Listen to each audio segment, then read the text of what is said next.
Life Fixers, hope you're having an awesome day. Are you ready to better understand yourself, your partner, your marriage, and your pet? Yep, whether you have a pet or not, you are going to love today's episode. If there is something in this episode that you like, it takes just 4 seconds to share with someone else, or someone else who's a pet lover, or you think could benefit from this episode right away. As soon as you know who it is, and as soon as you know when during that point, you could just go ahead and share it with them. Now, for today's episode, to discuss what pets have to do with marriage and how they can actually improve your relationship, I've got the author of Leashers and Lovers, What Your Dog Can Do to Teach You About Love, Life, and Happiness. And she's also the founder of Fetch a Date. Oh God, a dating app for people with dogs. Thank you so much, Sheryl, for being here. I am excited to be speaking with you. You want to start by telling us how you got involved in what you are doing today? So I was living in New York City at the time, and I had... Where do you live now? I'm in Indiana, the exciting metropolis of near Indianapolis. Yeah. So, but I was living in, and I'm from Indiana, and always had pets when I was growing up. I mean, we had a menagerie of just, dogs and weird things. Like my sisters and I would collect turtles and frogs, and because it was a swampy area and we lived on a farm and things like that nearby. So my grandpa gave us rabbits at one time. So we had just kind of all different types of pets growing up. But then when I went off to college and started working and living on my own, it just seemed like there wasn't really a great time to have a dog, and just kind of lost sight of that, as many of us, right? You get into the career and you're just focused all on that. But there was one day that I woke up in New York City and I just felt like I had to have a dog, and something just like comes over you. And I was just like, I just knew it. It was just time. I don't even know. It seemed like it kind of popped up out of the blue, but I just knew I had to have a dog, and it had to be a Greyhound. And so my husband was accommodating. And at first he was like, oh yeah, let's get a little Italian Greyhound. I'm like, no, it's got to be full size. I want the real thing. Kind of like you with your horse, right? You don't want a big size. You don't want like a little miniature horse. You want a full size thoroughbred. So I got the dog. And really from day one that I walked her down the streets, I realized how friendly New Yorkers became. They were stopping to talk and wanted to pet my dog. And it was like a virtual reality. Where am I? And who are all you people that I've lived here now for years? And all of a sudden, everybody wants to get to know me. So I realized that was the secret sauce to helping others find dates, but also just forming what felt like real relationships.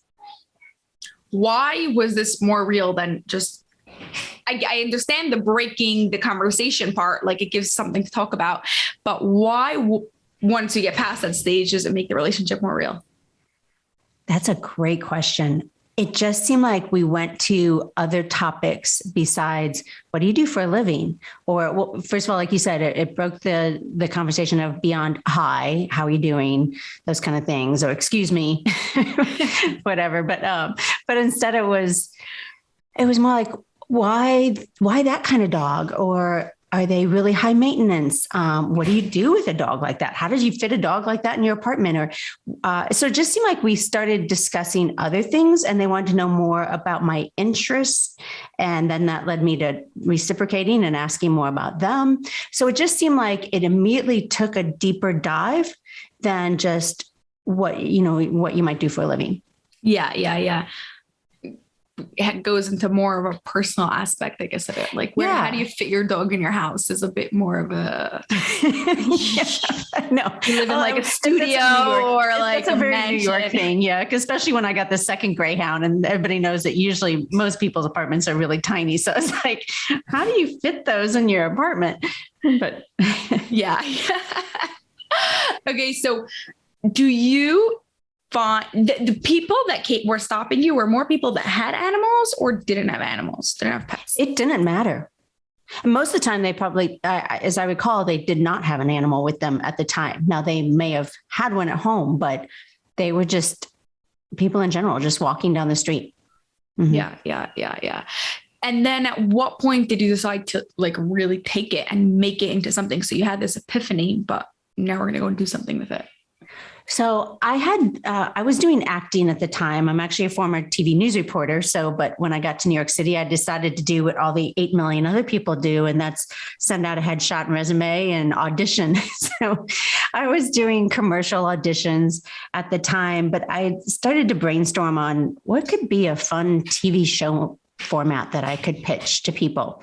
And then when I got the dog and started talking to people, that's when I also realized, wait, this could be an interesting show. Introduce people who have pets. Do they get along? Do they not? So then I actually made a TV pilot about that. And while I was launching that, I decided to throw events in the city for dog lovers. I thought, well, if I get that off the ground or don't get that off the ground, one thing I know I can do is I can hold in a martini bar on a Tuesday night, let's get dog lovers together and introduce them to each other and see what happens. So I just started holding these events, and it was really interesting. And I was actually a psychology major. So it sounds like what you do is you love to study relationships and human behavior. And so I just started to really see this before my eyes in terms of how people were communicating with one another when they were in the presence of dogs. Do you ever do anything with dog therapy, similar to that aspect? I had, so that first Greyhound I got, Shiraz, I put her through a course, and she became a certified therapy dog.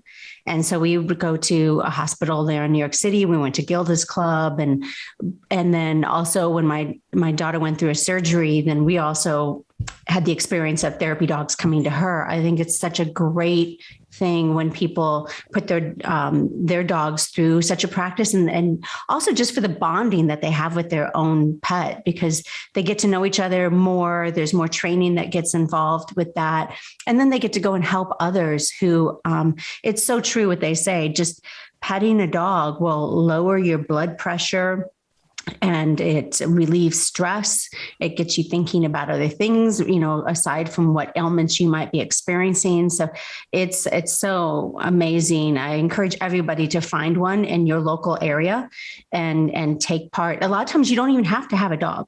I mean, if you have one, that's fabulous, but especially to help them out in getting the dogs registered.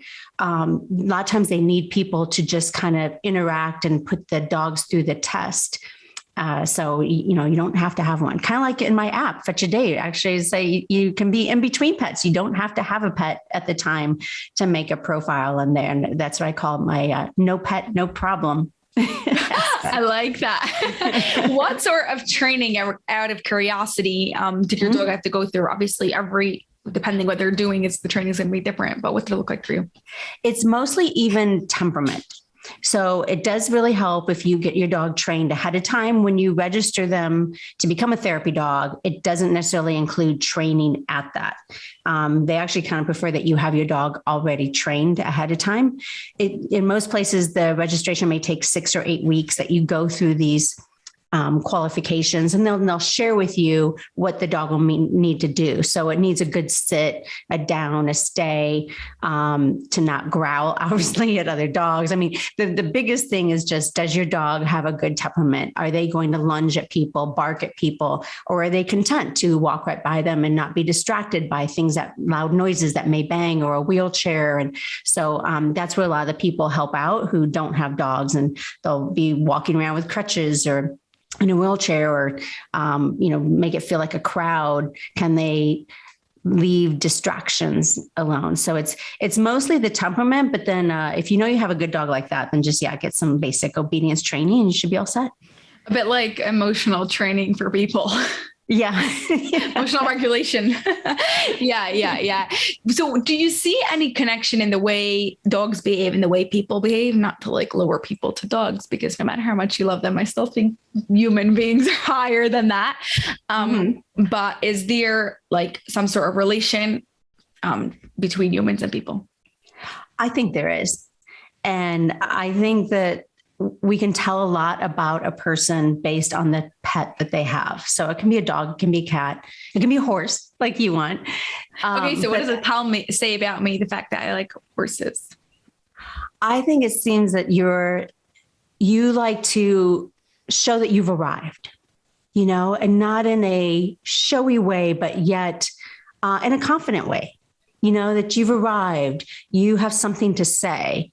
I picture you in the arena, right? And the horse prancing around. So I think that also is indicative of maybe your lifestyle. You like to show people when you're present, right? And bring something to the table. And that's what I just think of so much with horses. And I've seen it a lot, especially in the case of dogs, because I did a lot more dog events over the years, but it's a lot easier to have a dog and a lot cheaper.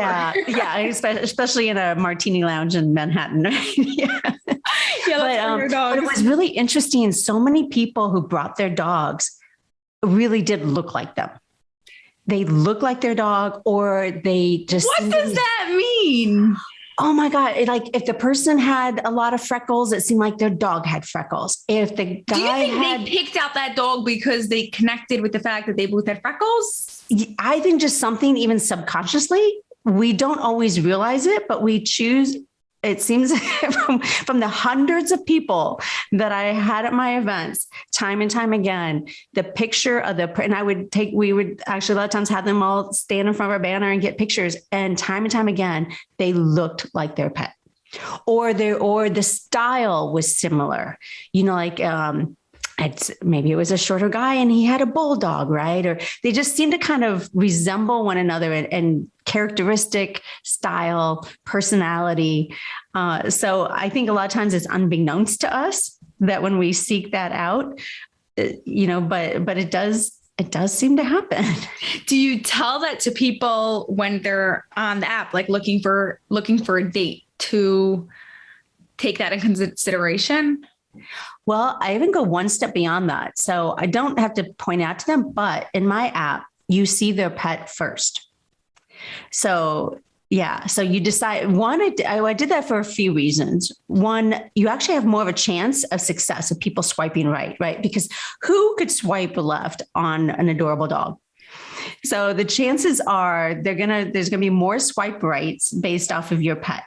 And then, but now if you're not willing to take that chance, they can click on there's a blurred out picture of the person beneath that pet's picture. So you can go ahead and cheat and see what the person looks like ahead of time. But most people, I think, just go ahead and play right off of what the pet looks like, because they'll know right away too, like, oh, I know my dog probably want to get along with that dog. Right. So that might be a reason they swipe left, but a lot of times it might be like, oh, I'd love to get to know the person behind that. And actually studies have shown, I have recent other dating apps, that 3 out of 5 people have admitted that they swipe right when there's a person pictured with their pet, a lot of times just because they want to get to know the pet. Like, oh, that pet looks really fun. So it definitely helps when people show that picture, but mine even goes one step further, and that you see the pet. Just first. the pet. Right. You see just the pet, but also the pet leaves clues about the person, like, oh, they like to go hiking or they like to go kayaking. And so I think a lot of times, we are choosing those pets that we know may want to do some of those things that we do. For instance, people may get a Labrador retriever because they themselves love to go hiking, or they like to be outdoors more, or they want to be on the beach and play fetch. So, it may start out with that the characteristics of our lifestyle, maybe why they choose that particular pet.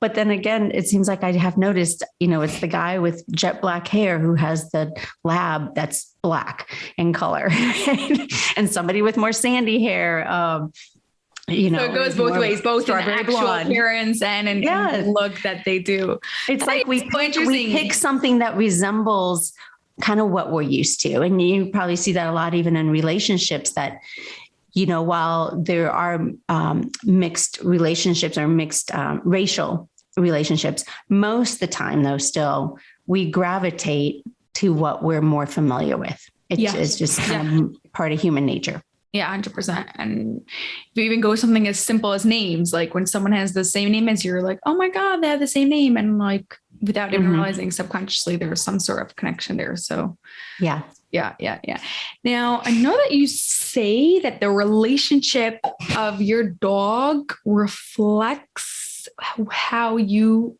are with other human beings. Mm-hmm.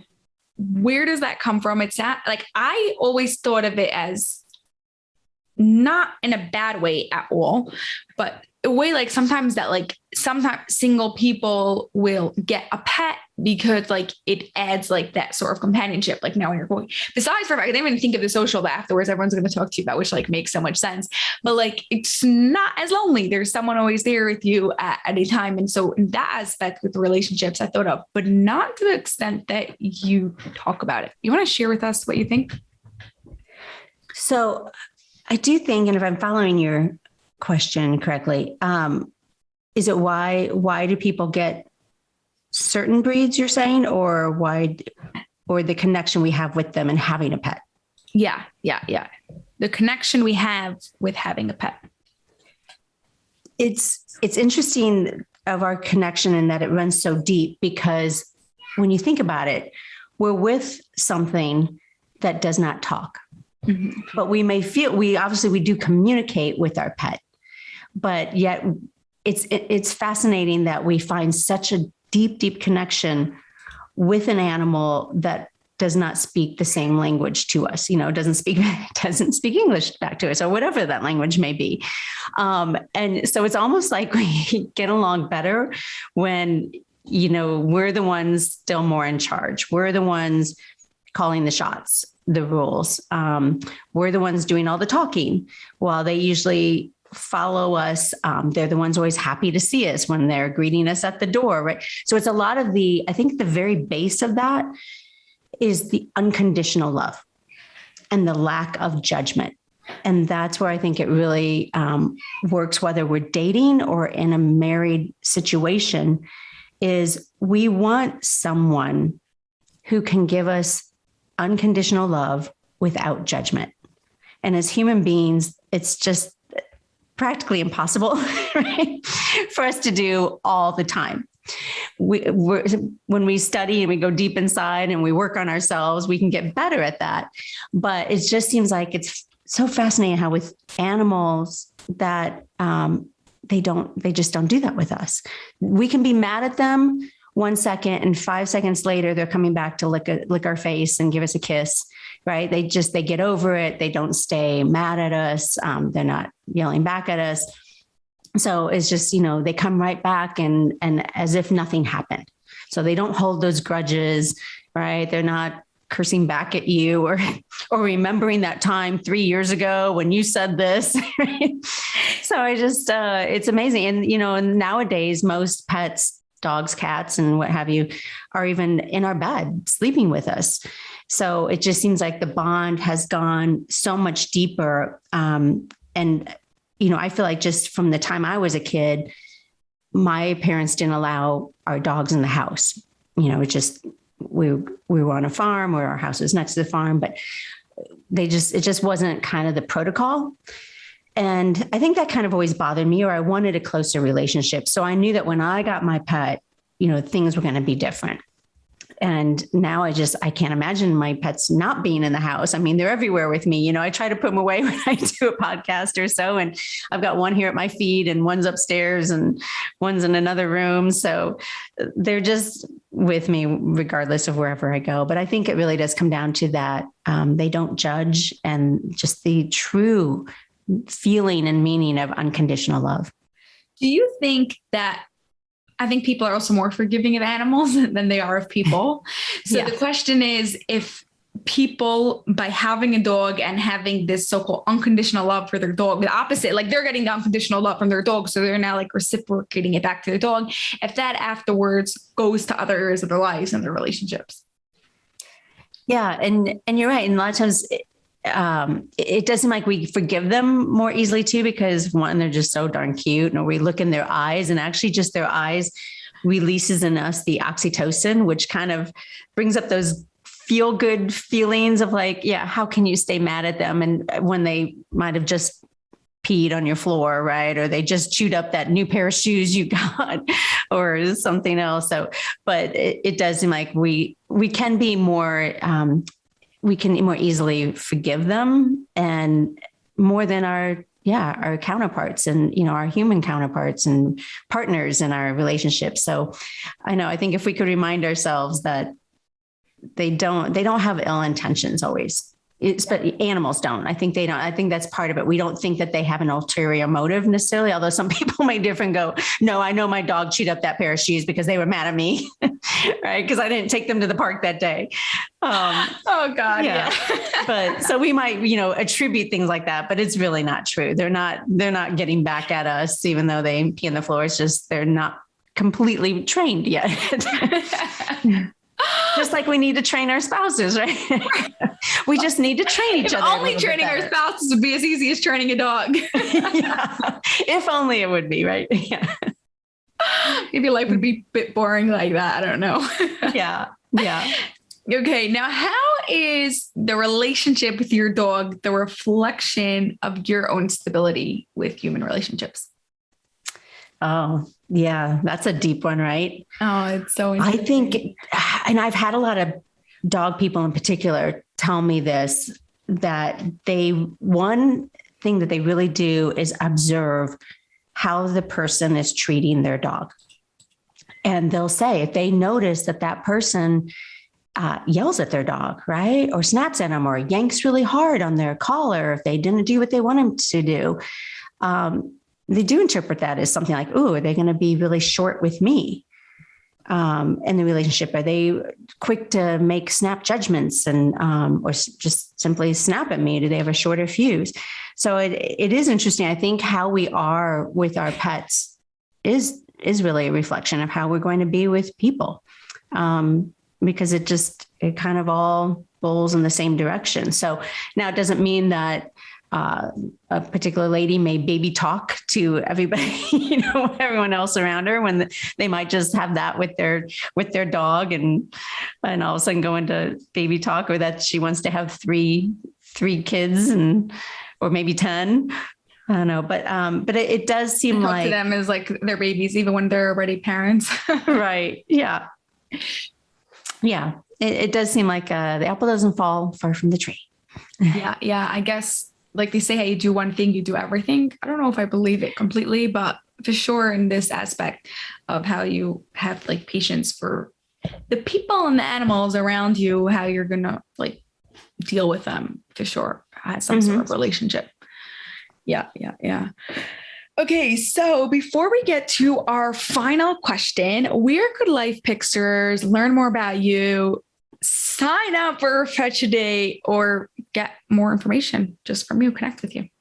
Yeah. Yeah. They can certainly find us in the App Store and on Google Play. So if you're married, tell any of your coworkers who are single, pet lovers that that, because it really is important.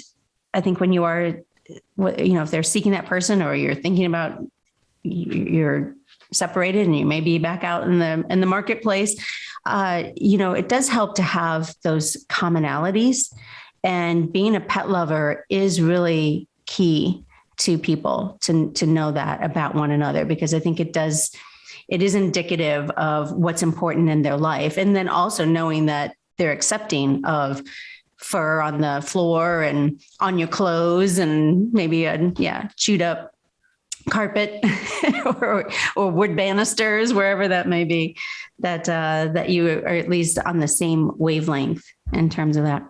Do you think that couples, like, it helps the relationship by having a dog or a pet? Oh, I think so, tremendously.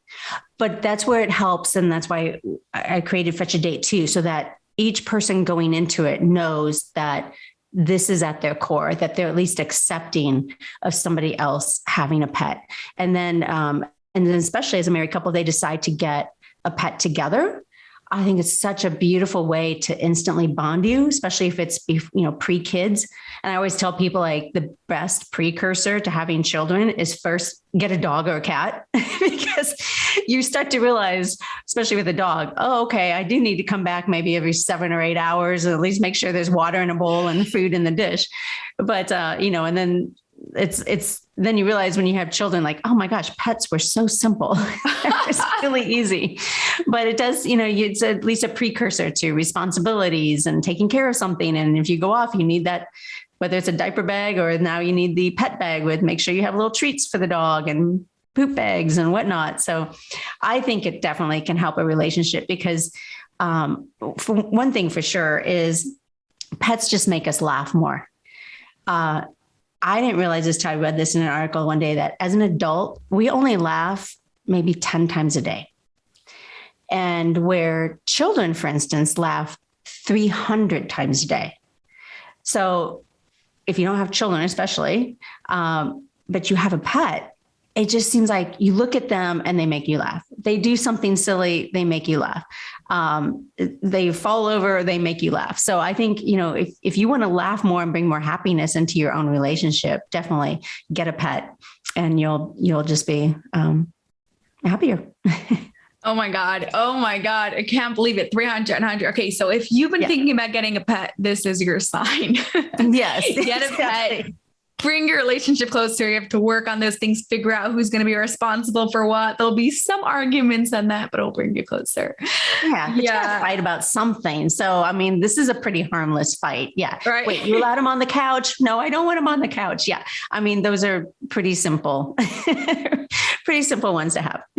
Yeah. Okay. So last question, one that I ask everyone is, how would you describe an extraordinary relationship without using love, trust, or connection?